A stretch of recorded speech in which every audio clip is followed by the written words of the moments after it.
these changes, like we're all looking to be better. We're all looking to do more. And the changes that you want to make just don't happen overnight. So I know for me, I had these ideas and I just wanted to make it all happen at once. And what I've learned over the past 2 years is small changes every day, that 1% better every day rule, where you just learn something new and try to implement one new thing, one little adjustment to what you're doing. And over time, that creates big changes. Absolutely awesome.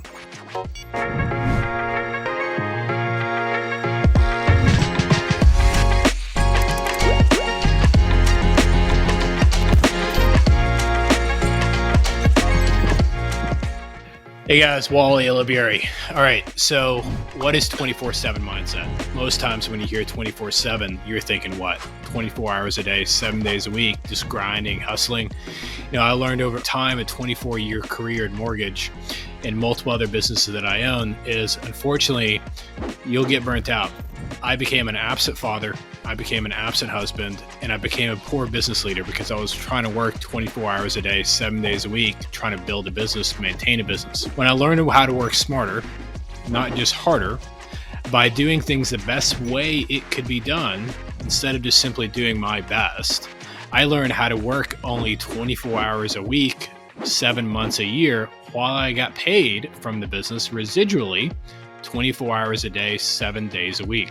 You can do the same. Welcome to the show. Welcome to 24/7 Mindset podcast show, the first one live in person. And I can't think of a better guest than Wrayanne Williams for two reasons. She calls me out of my BS, we can call it that. And I'll let her tell the story here in a second. But then I love your glasses. Oh, thanks. And I'm a glasses guy.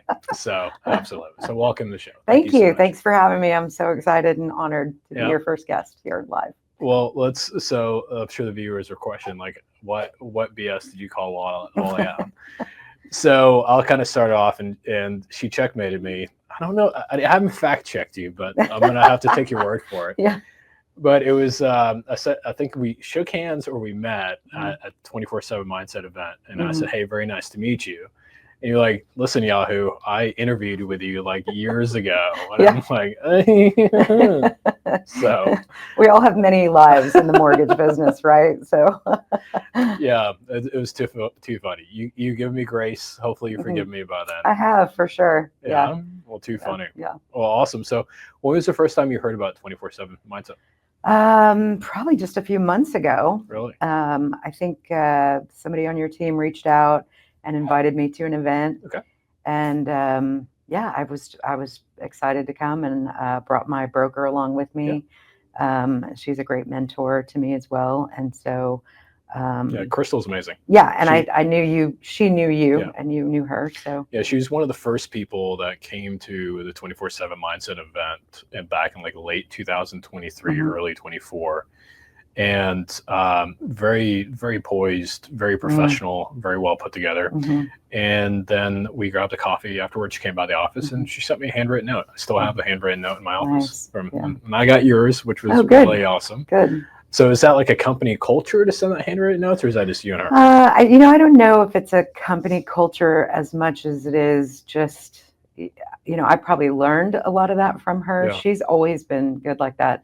I've known Crystal since she and I worked together at Guild Mortgage. Okay.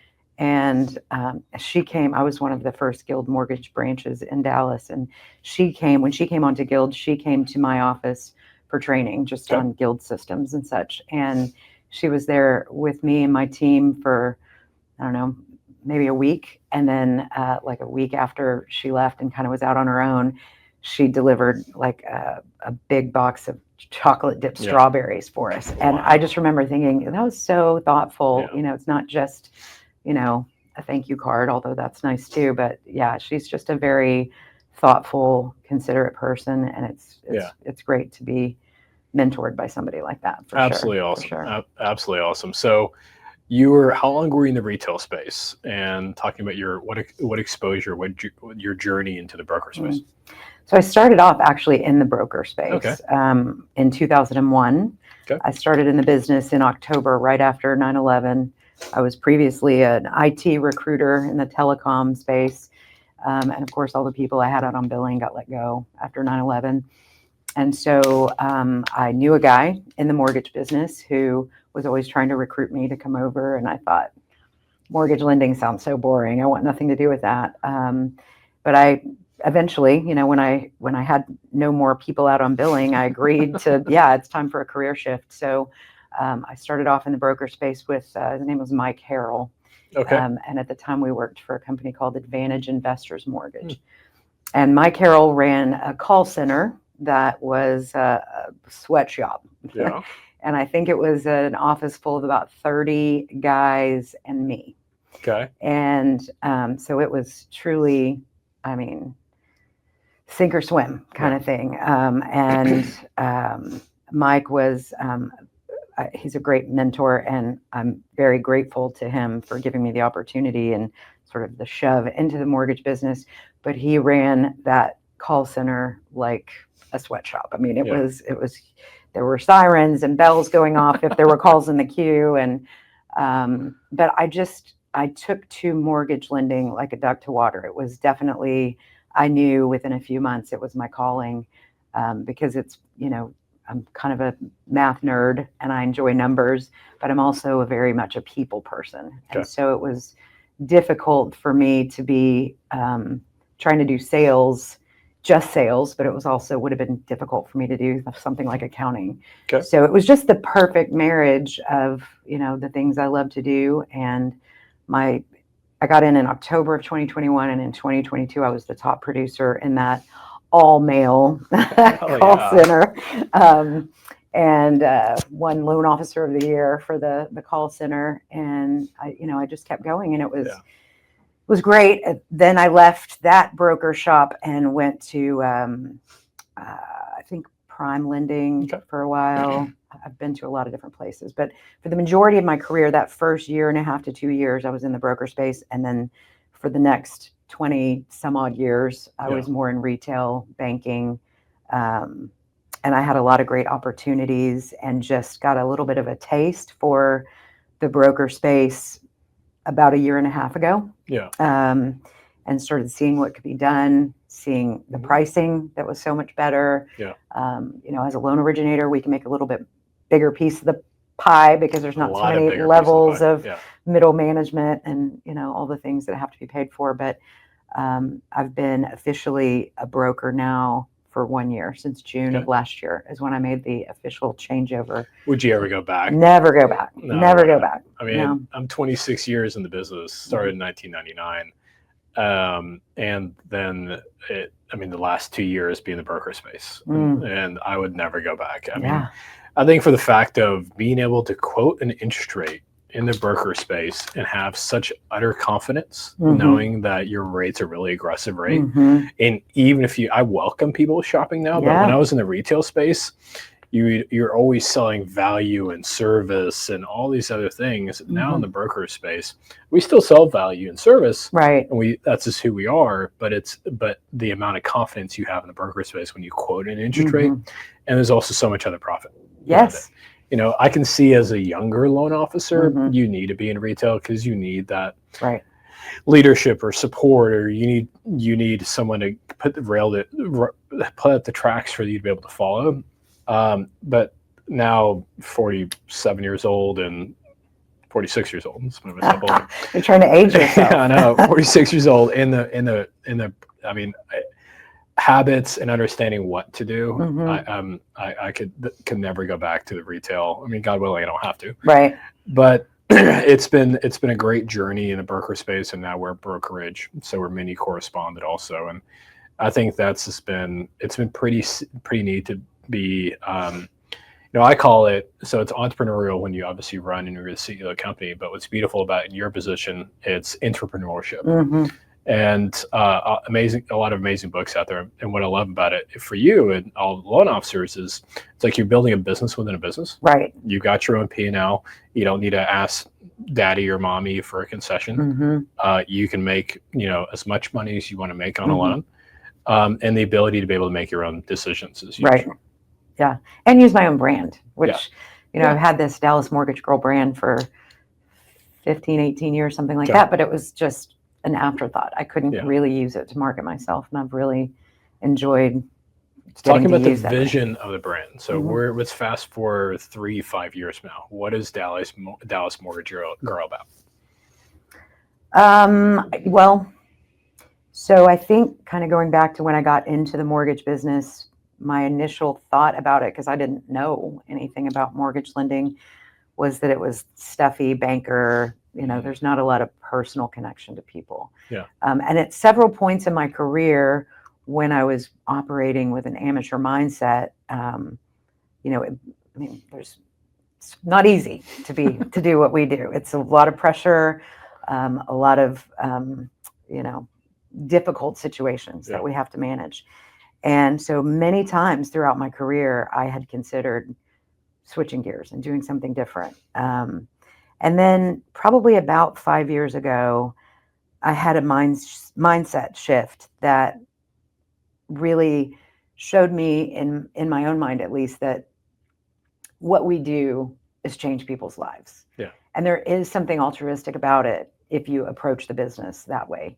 And if you really look out for your customers' best interests, and you take care of them after closing, and you make sure that they understand that they're important to you and that what you can do for them is change their life. And so, I went and got certified in budget coaching so that I could help my clients, especially the first-time home buyers, do more than just buy a house. Like, we want, your home is the foundation of your wealth building strategy.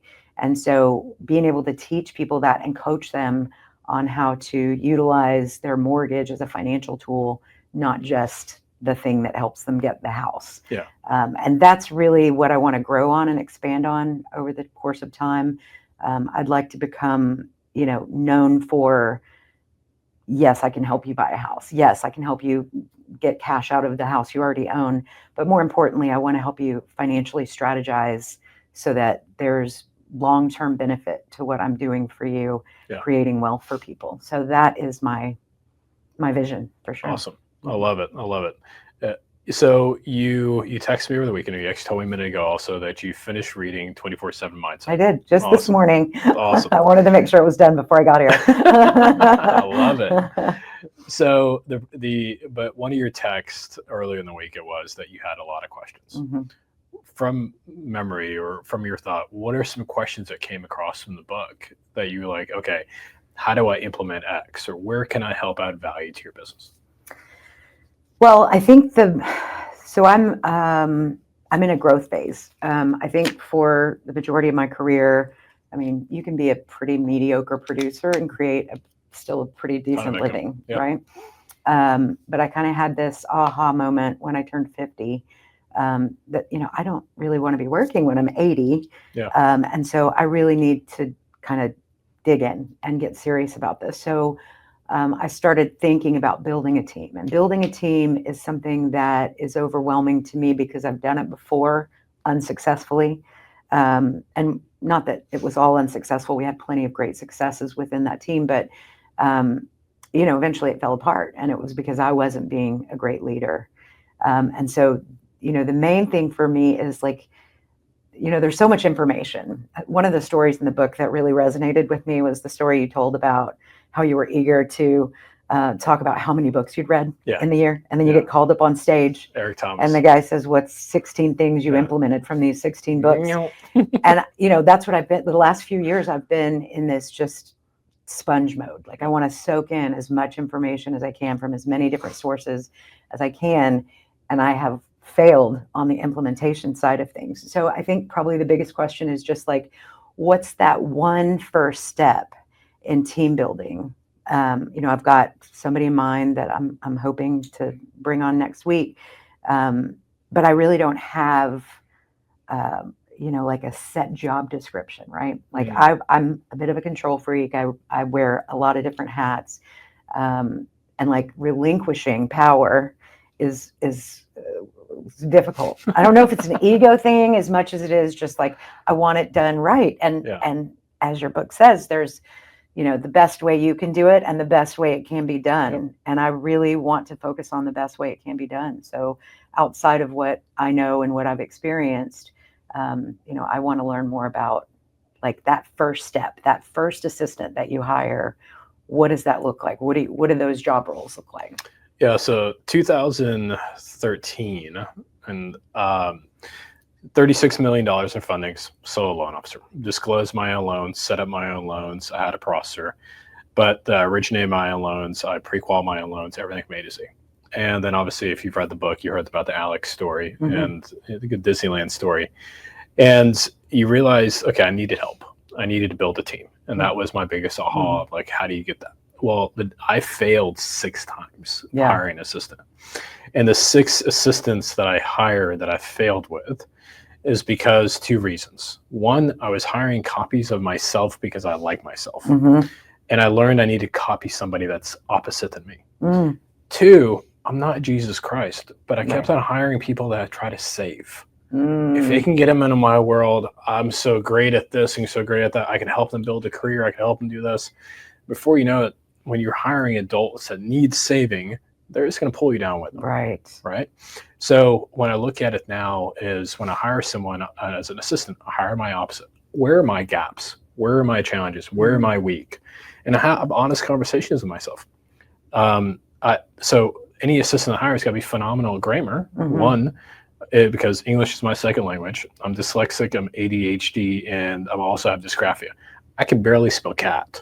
I mean, you give me a word with like 2 syllables and like I can't spell it. So a lot of my emails, when they go out, they need to be proofread and correct grammar on it. Well, so I can't hire an assistant with bad grammar also, then we're both a mess. Right. So I got to hire my opposite. I go 1,000 miles a minute and whatever chaos is behind me, I've already moved on. But I need somebody that is supportive and wants to carry that chaos and wants to organize that chaos. So I need somebody that thrives on chaos and organizing chaos. So when I learned that, are you familiar with DISC? D-I-S-C? I am, yes. Okay. So I'm a DI. Okay, I'm an ID. And that's funny. So if you're not familiar with it, an IDs, I get you to like me, then I'm dominant. A DI is they're dominant and then they get you to like you. Which I can see that now. So I learned to hire SCs. So they're systematic and they're conforming. So they're systematic. So they like to follow a roadmap and they don't like getting in trouble.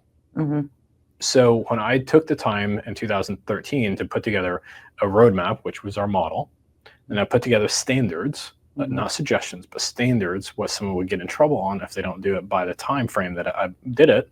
And also the first loan officer assistant that I hired became successful.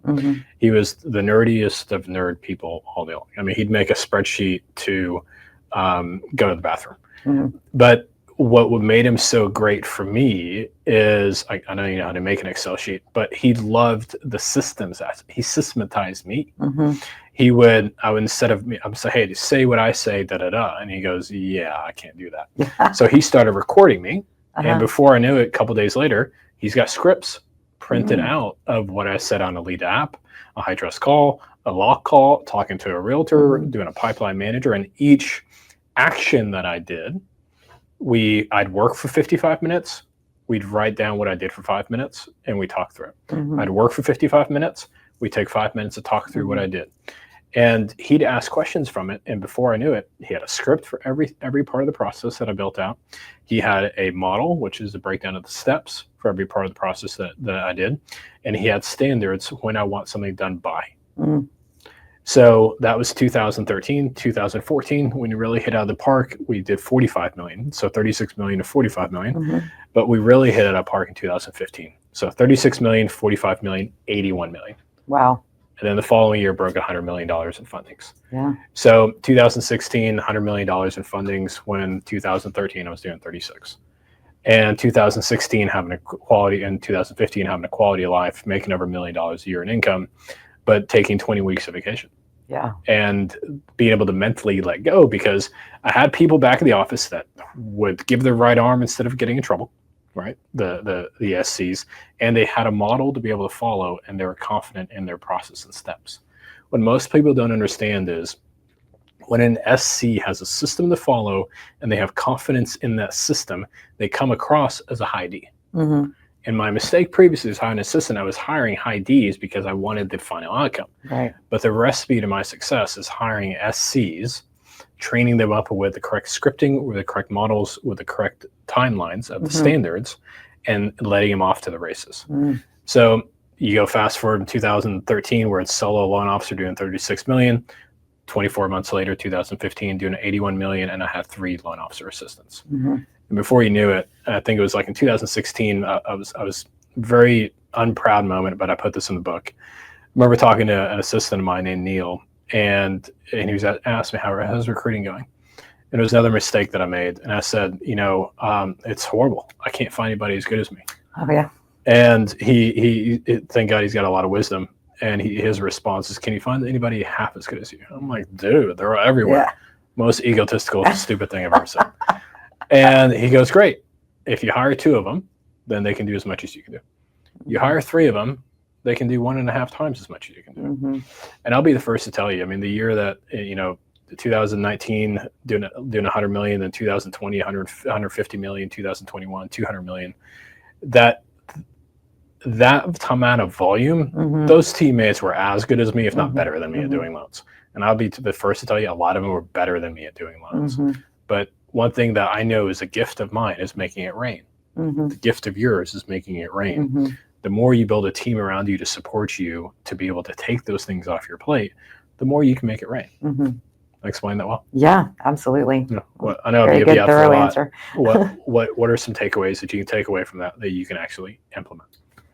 I mean, definitely hiring somebody with opposite skills as me. I do a follow-up question might be like, so most of the time when a new assistant's going to come in, I mean, the goal is that we're coaching and training them up, right? So that eventually they become maybe loan partners or, they're originators on their own.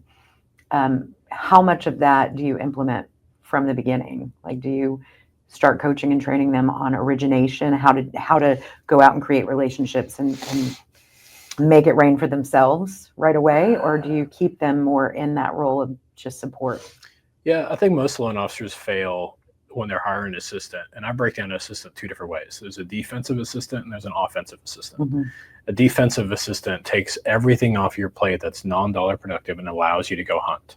An offensive assistant gets in the trenches with you and hunts with you. So an offense assistant can be calling your listing agents on every closing that you have and prospecting listing agents. My offensive assistants would turn around and go to open houses and pull leads from open houses. My offensive assistant would go do call the realtors database and schedule annual real estate reviews for them on their calendars. My offensive assistant would go out there and door knock houses. So they're out there driving business in the door. But number one mistake most loan officers make is they try to build a loan officer assistant that is offensive first, but then now you got a chaotic business because someone's got to handle all the defensive stuff. So my advice to loan officers, I was talking to a loan officer that works for me at Aspire. His name is Gavin.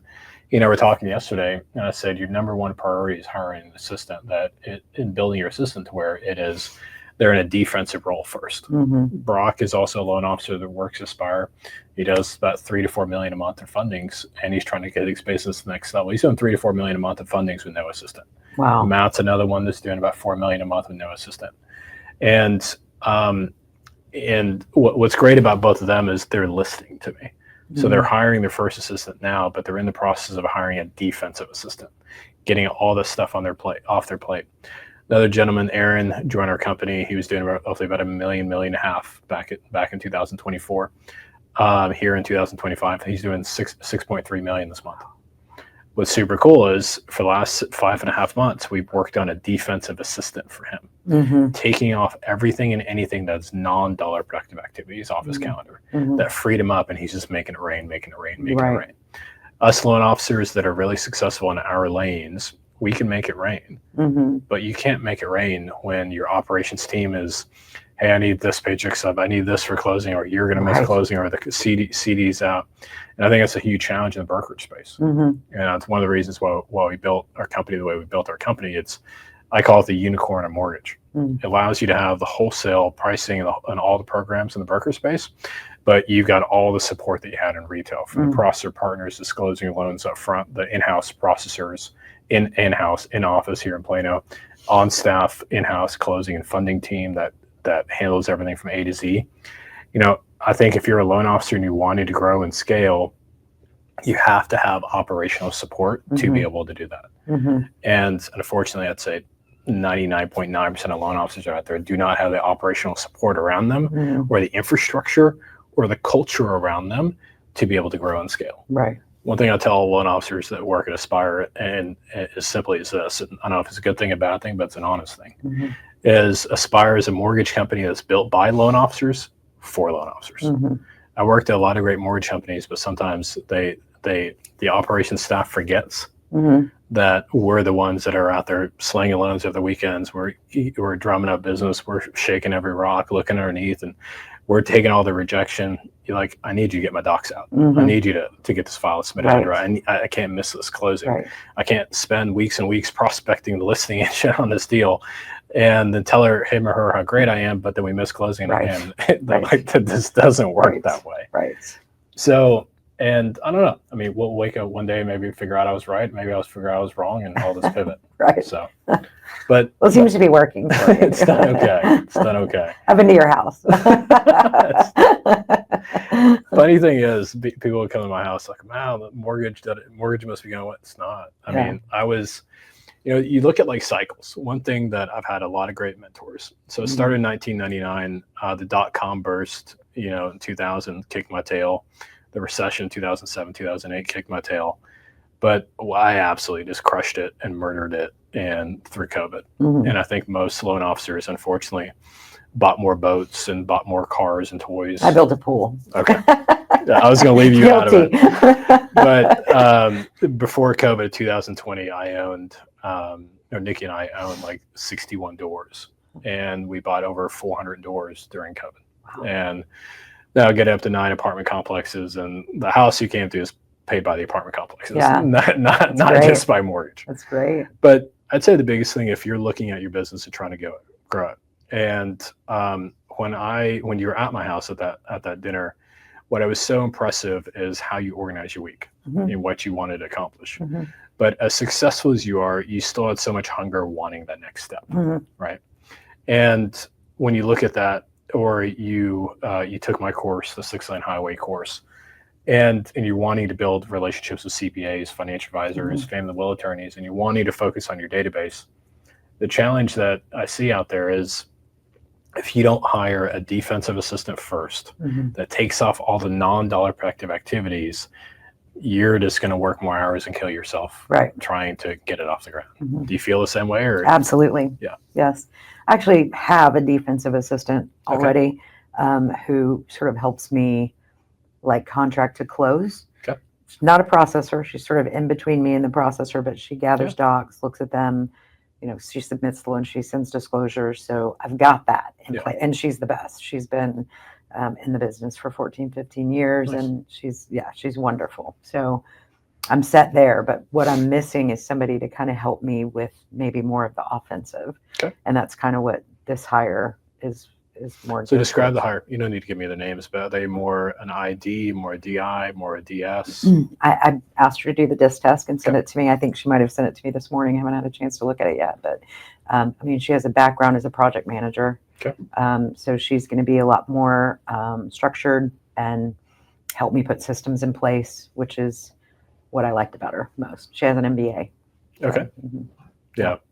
Do you go to college? I did not. Okay. I did not. It's funny. College. I never went to college either. And there's a great book by Robert Kiyosaki that says A students will work for C students in the real world. Yeah. I don't know if it's true or not. If any valedictorians out there, I'm not taking anything away from that from you guys. But it's comical. It's neat how many MBAs and really educated people you can have working for you that brings so much value. So if you want help, I can share also the job roles and descriptions that we have, or even the ads out there that we have for a defensive assistant or an offensive assistant.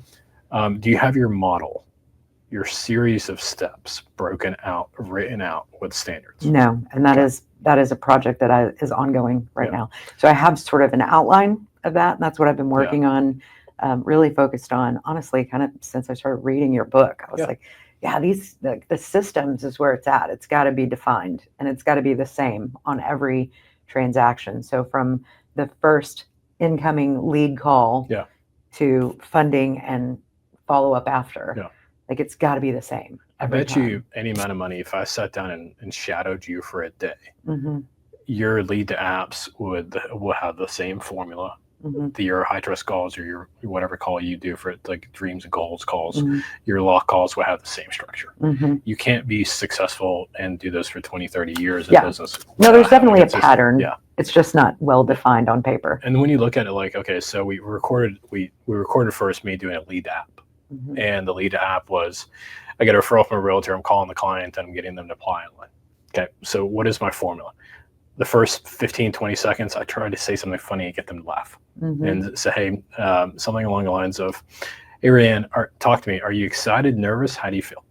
Mm-hmm. It's usually something that they laugh about. Mm-hmm. And so are you living the dream? Are you living the dream, or is this your home for life? Or there's something to get them laugh. So I get them laugh like for first 15 seconds. And I say, hey, your realtor A, B, and C said that you're looking to purchase a new home.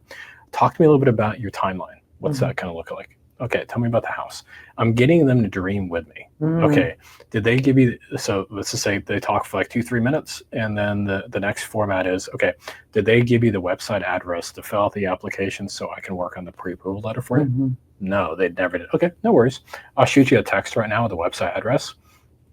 It's going to take you maybe 7 to 10 minutes of your time to complete the application online, and it's also mobile friendly. Now, with that being said, I'm going to invest probably about 3 to 4 hours of my time to be able to afterwards working on your pre-approval. So when do you think you can get to that application? Oh, I can do it this afternoon. Okay, so if you can do it this afternoon, tomorrow I've got 9 a.m. or I've got 4 p.m. on my calendar. Which time slot do you want me to call you? But if you don't finish the application, then we'll need to cancel that meeting. So now we've got accountability around them completing the application. Because I don't know about you, but sometimes you give a client the link to fill out the application and it never gets filled out. Yeah, I don't do that anymore. I No? take the application. In fact, normally I just ask them to send me documents. Yeah. We do a skeleton application, and then I ask them to come in and meet with me in person to finish the application. I was coaching a loan officer yesterday. The gentleman's name is Tony, and his response is, that he takes hand or on the phone applications. And so do you want to continue to do that? So I think that it definitely has improved my lead to close ratio 100%. Since we have those face-to-face meetings. So yeah, I think it's a good practice to continue. It's also a big part of core coaching, which I'm involved in. And you can't really compete with Rocket Mortgage on an online app and the technology that they use. And so this just creates more of a high trust kind of relationship.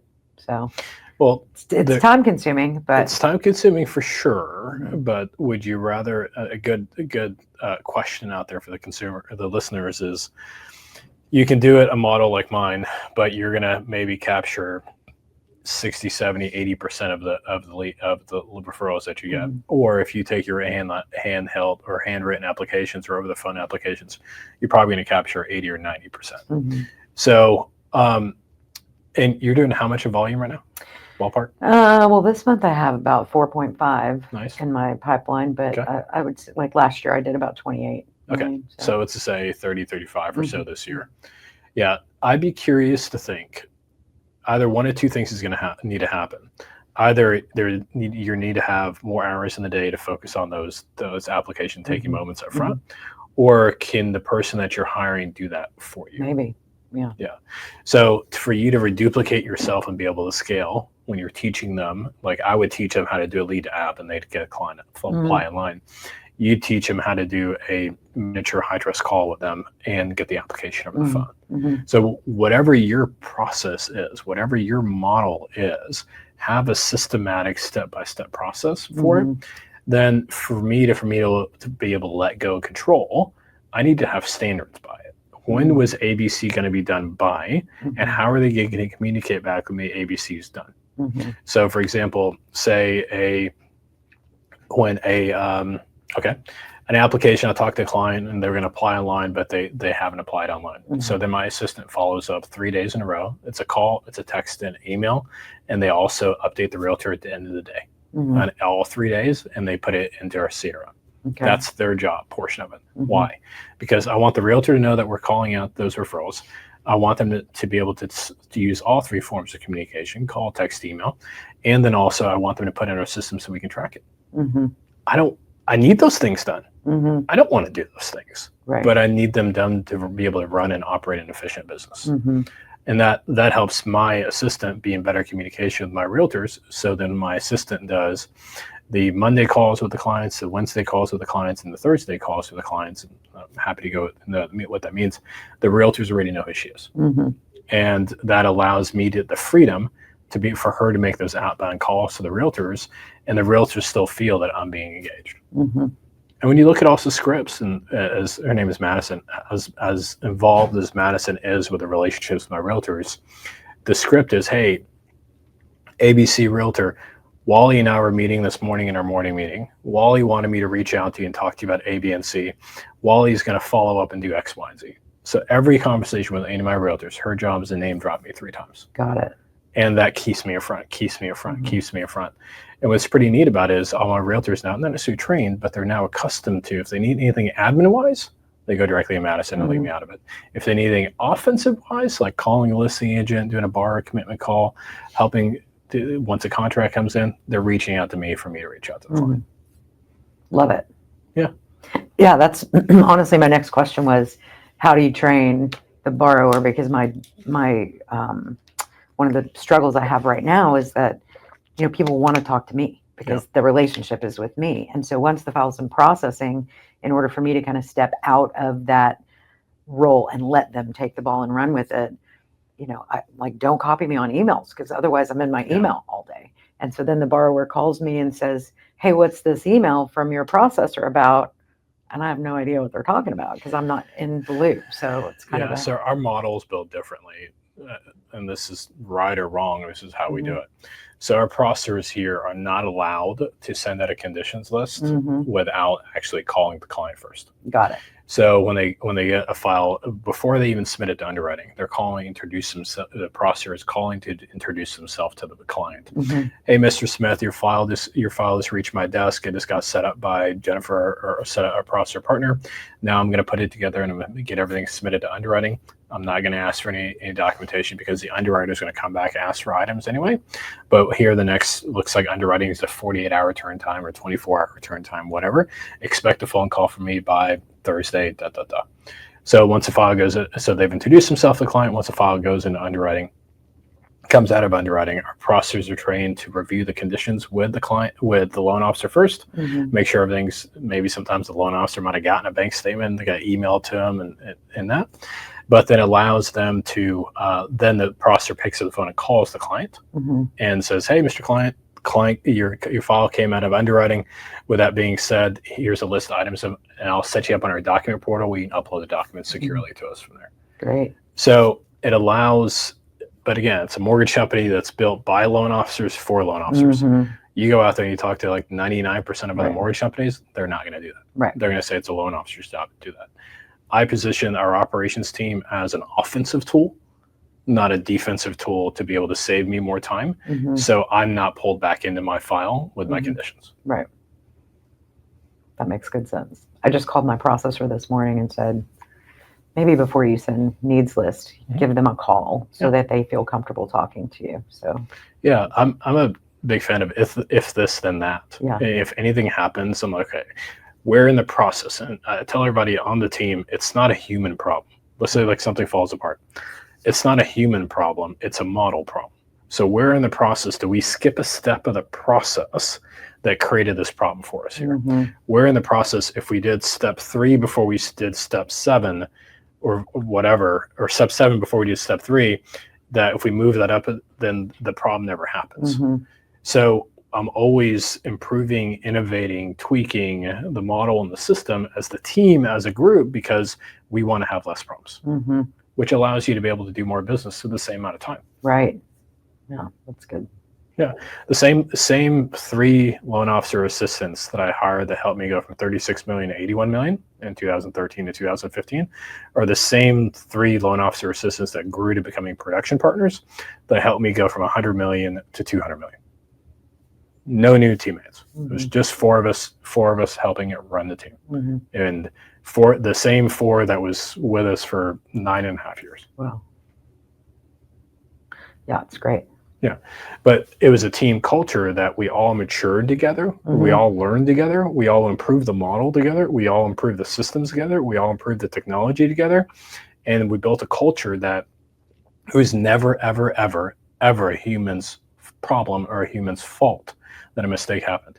Because if we improve the system and we just follow the model, the mistakes will never, ever, ever, ever happen. Mm-hmm. Yes, that was probably the biggest takeaway for me from your book, was the significance and importance of having those systems. Yeah. Yeah. Mm-hmm. It's such the non-sexy way to do business. Mm-hmm. It's such the non-exciting way to do business. But to me, the boredom, like, you got to embrace the boredom part of the business. Mm-hmm. I think most loan officers, if you ask them, hey, do you want to lock in a loan, or do you want to improve the script to increase your conversion rate from 7.5% to 9.5%? They're going to tell you lock loan all day long, but that's just going to feed you once. Right. Improving systems feed you for a lifetime. Right. Yeah. It is hard to step back from the hair on fire chaos that can be the mortgage business. You know, you've got business coming in and deals closing, to stop and go, I need to work on my business and not in my business for a little bit. Yeah. But do you have like theme days at all? Or do you I do. I have a calling theme days. So Yeah. Mondays I call realtors.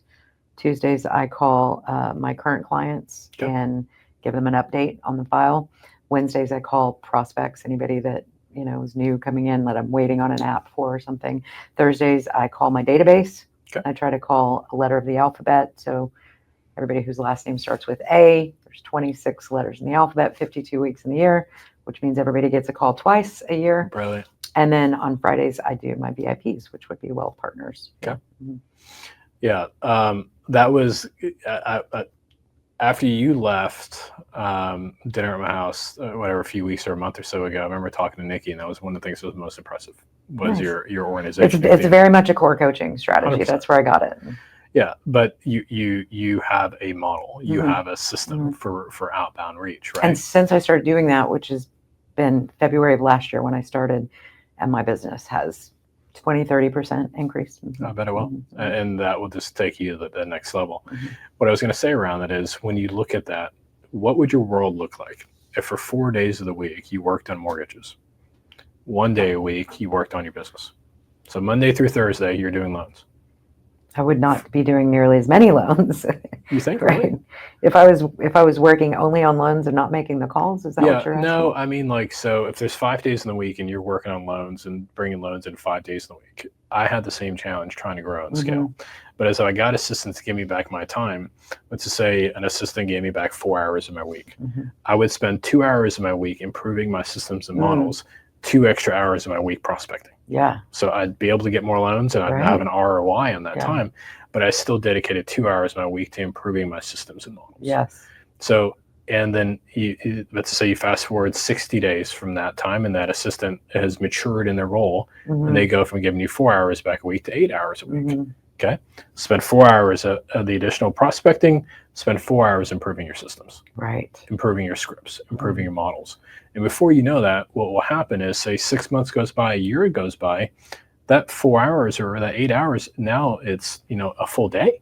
Yeah. So you fast forward in a year from now or 6 months from now, you're spending 4 days your week doing loans, but a full day your week that's given back to you because you're doing systems and you're able to improve your business. I misunderstood the question, but yes, absolutely. Yeah. And then you look at that and you fast forward. Okay, so if you give me 1 full day a week, all of year 2026 to improve my business, where is that business going to be in 2027, 28, 29? Right? And I think that's where most loan officers don't understand. All this business is simple. It's not easy. And if you look at it that way, how can you buy back your time, which is a great book, Dan Martell.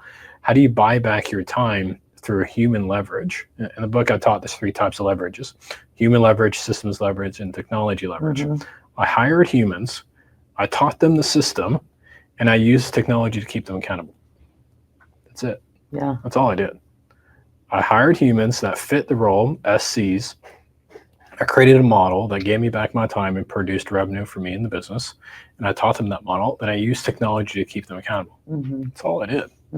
So when you're looking at that and you're doing the first step right now, which is hiring the humans. Mhm. Next thing is build out the system for them to be able to implement. Mhm. Then as you grow and you improve your systems, then you have technology that keeps them accountable. Yes. Love it. Yeah. And I think also with technology, what CRM do you use? I use one called ADM, but I'm going to switch over to Jingo Okay. at the end of the year when this contract is up. Awesome. Yeah, so I absolutely love Jingo. I've been on Jingo since, 10 plus years. One of the things that we use for technology to keep the loan officers accountable is that, say, for instance, like our Monday calls are calling clients that are pre-approved their Outlook and houses. Mm-hmm. So, and let's say the John Smith production partner's got 20 in their calling campaign to call and follow up with. So at the end of the day, 5 p.m. every day, I'd get a report, CC John on there, the loan officer assistant. John contacted 16 of his 20. Hey, John, why do we not call the other 4? Mm-hmm. Right?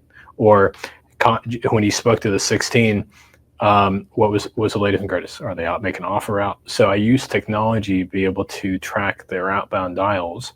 And then also, have you heard of something called Ring Central? I have, yeah. Okay, so we use Ring Central. Ring Central is the phone system that everybody uses. It records the phone calls, so it can never, and it's saved my tail many a times, where a borrower says, hey, I talked to your assistant, and they said the rate's 7%, not 7.25%, but I got this loan disclosure saying 7.25%. Instead of getting a he said, she said match, well, let's just play the recording. No, here's the recording. The loan officer assistant clearly said 7.25%. Oh, I must have misheard. Oh, no worries. It's probably statically on the line, and you move on. Yeah. Or I've had realtors before in the past, and like, hey, I'm getting a complaint from ABC client about your assistant calling. I'm like, well, let's just listen to the call. And like, oh, well, no, the client must have been lying. I'm like, it's okay, it happens. Yeah. But recording the calls for me has saved my tail many times. And instead of Texas, it's legal to record. You just need one party consent. But our CRM, if you go into the ABC client, every single call that's been made has been logged. So no assistant can ever say, yeah, I called that client whenever it discloses with them. Well, there's no log here. Did you really call that client and call them, or are you just wanting to say you did so you can leave early? Yeah. Is your CRM connected to the Ring Central? Exactly. Zapier integration, and we've done that for all our loan officers here. So Zapier integration connects the Ring Central to Jingo. Every phone call is recorded. We've taken it a step further, and we had Zapier integration now connected to Outlook. So every email out to that client is completely saved. And then every call is logged, and every call, if they don't put notes from that call, they get a pop-up that they can't go to the next screen without filling out the notes. And if they just put ... the AI will read it, and then I'll get an email and saying, hey, X, Y, and Z assistant went in there to John Smith, the borrower, just put ... in the notes section. I'm like, hey, buddy, what was the notes of the conversation? Because I'm going to have to, if ABC Realtor reaches out to me and says, hey, how'd the conversation go with ABC client, but you put ... explain to me, what am I supposed to say? Right. Like, I use technology to keep the humans accountable to follow the systems. Love it. Yeah. All right. What's your biggest takeaway from that? Gosh, there's so many. It's a good thing this is recorded. Yeah, that's right. I can rewatch this many times, I'm sure. Like 5 minutes from you. Yeah. I mean, I love the technology, using the technology to hold them accountable. I love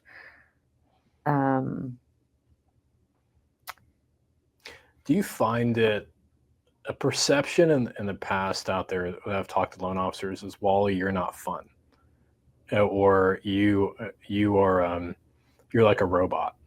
Do you get that perception at all? No, not at all. So like, I think the perception comes out there that I'm this like master engineer guy, and your brain is very intriguing. That's why I think when we were having dinner, you said the best way to get me to do something is to dare me not to do it. That's just immature. And I immediately said, I dare you to teach me everything you know. But after reading your book, I mean, there was several times reading the book where I would have to put it down and just be like, I mean, how does his brain do all this? Like, it's so much. But and you're very humble, and you're constantly like, I'm nobody special. But I do think there is something a little special about the way your brain works. You ever follow a speaker called Hermosi? he said something that was absolutely brilliant, and I could not agree with more. When you're ADD, when you're dyslexic and you have dysgraphia, your imagination is off the charts. Right. My imagination is off the charts. Uh-huh. I can think of 19 different ways to make something work, where an average mind is not ADD, not dyslexic, doesn't have dysgraphia, and they think like within a box. Mhm. I've got 0 boxes in my imagination. Like It's everything a bit of a gift. It's absolute gift. Can't spell cat. I would be horrible on the spelling bee. But I think what I explained to the other day, and somebody said, "You're such a robot," and I was like, "I'm not a robot, man." But here's the deal: when you realize you're being a crappy father, when you realize you're being an absent husband, when you realize that you're missing kids' sporting events because you're so married to your job, you got to figure out something differently. And when I realized in 2013 that I was really failing my family, I had to change me trying to wing everything. And the winging it wasn't working. The winging it made all these big commissions and all this stuff, but I had 400 emails to go through per day. I had all these 911s that I had to fix, and all the teammates would bring me all their problems throughout the day to fix them. And my ego felt great. I would fix everybody's problems, but they'd leave to go home at 5 o'clock as teammates, and I'd be starting on my day, and I'd be at the office until 8, 9, 10, 12 o'clock at night sometimes. I wouldn't even get to see my wife, wouldn't get to see my kids. And at the end of the day, the reason why I became so systematic, it's not to conquer the world. It's to try to be a better father and a better husband to actually be home with my kids. That's why I learned to be systematic. Yeah. That's the best reason to do it. Yeah. Well, Absolutely. I mean, it's very hard to go from a salesman mindset or saleswoman mindset that you're relying so much on your talents to learning to rely on your skills.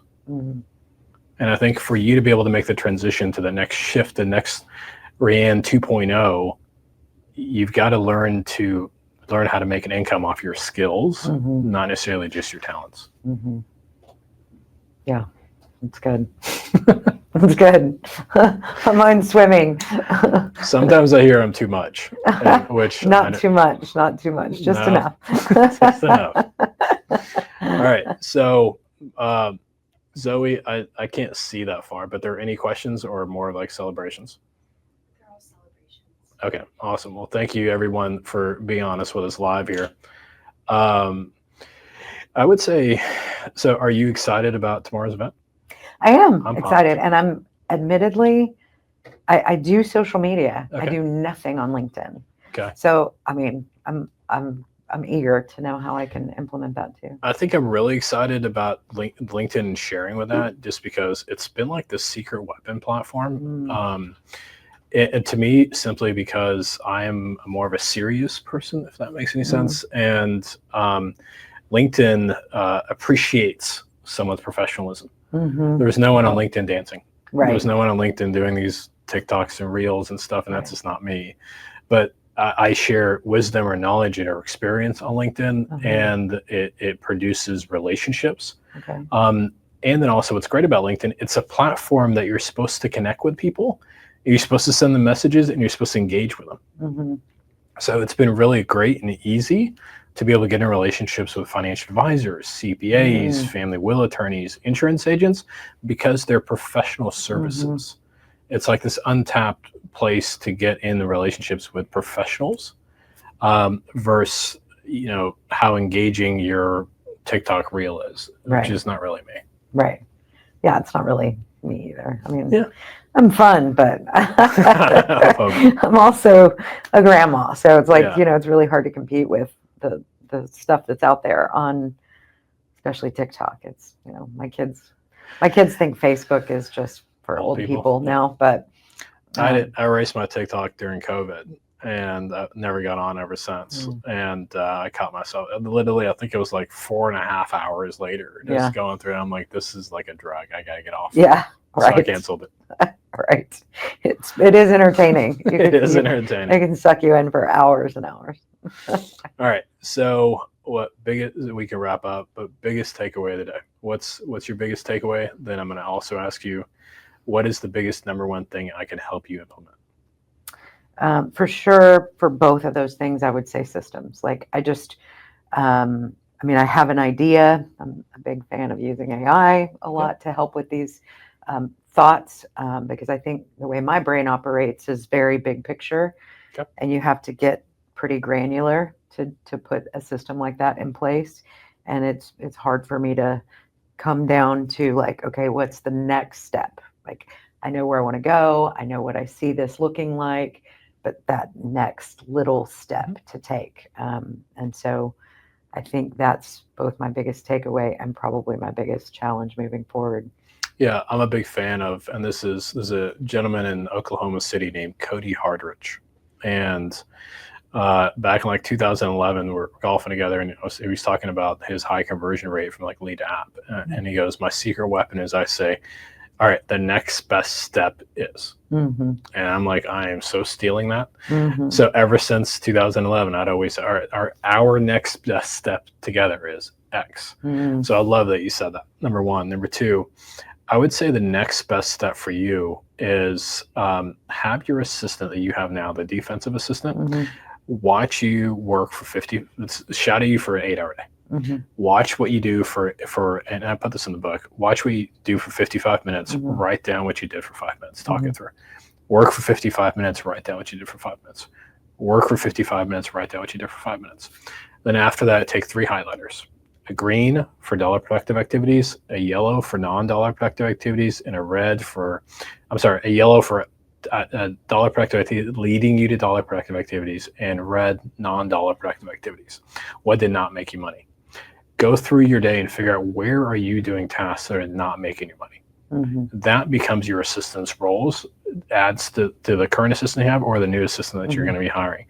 Yellow, you've got to figure out which yellow items that lead you to making money that possibly you can delegate and train them up to, where in the height of my career, 95% of my day, 95% of my week was dollar productive activities, green time.